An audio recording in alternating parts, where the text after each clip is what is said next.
চরমোনাই থেকে ফেরার পথে চরমোনাইয়ের যে লঞ্চের সাথে একটি বাল্কহেডের ধাক্কা লাগে এবং সেখানে বাল্কহেড হচ্ছে বালুর জাহাজ, সেটি কিন্তু দেখেন ডুবে যাচ্ছে।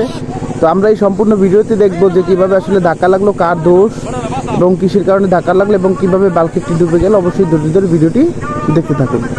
তো সবাই ভিডিওটি শেষ পর্যন্ত দেখি। লাগাই দিব অন্তর নরম হয়।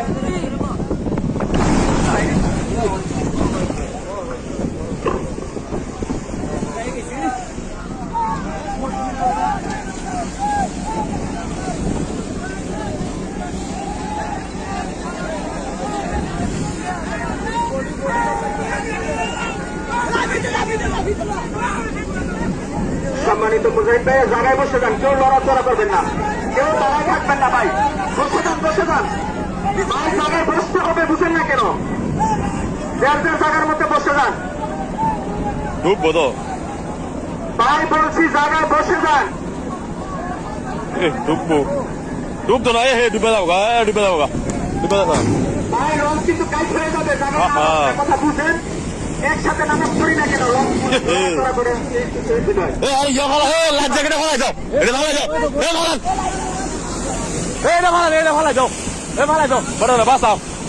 সম্মানিত মুজাহিদ ভাইরা, কেউ সাইডে যাবেন না, কেউ লড়াচড়া করবেন না, জায়গায় বসে যান। লঞ্চ আপনারা যদি সাইডে যান বা তারাও থাকেন, লঞ্চ কিন্তু কাজ হয়ে যাবে। দয়া করে আপনারা যে জায়গার মধ্যে বসে যান। হালায় কাজ করতে বলে দেয় নাকি আগের থেকে করলো না? আরে চুরি মুড়ি নাই ভাই, ভাই কথা কি বুঝতেছেন? মাঝখানে কেন আসবে? যে জায়গায় বসেন, কি বান্দি সরে এটা রে।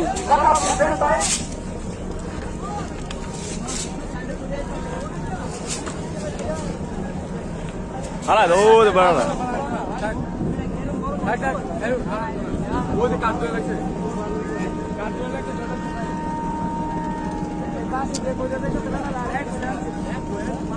সোলো করলো না লাগানো।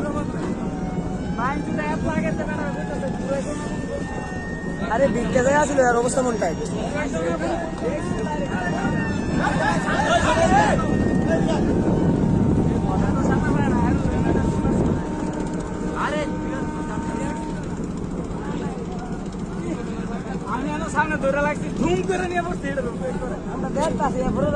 বেটা এই লঞ্চটা ওড়াই তো 10-15 লাখ টাকা লাগবে, বেশি লাগবে। সম্মানিত মুজাহিদ ভাইরা, লঞ্চ কি ডুবলো আপনাদেরকে দেখতে হবে নাকি? লঞ্চ ডুবে যান, দেখতেই হবে আপনাদের। আপনাদেরকে বলতেছি একটু বসেন যার যার জায়গার মধ্যে, যার যার জায়গার মধ্যে বসে যান।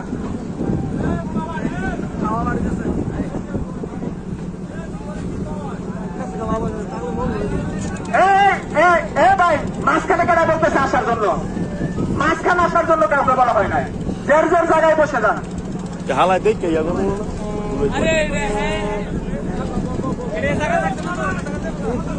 বেটা রাইতেছে না।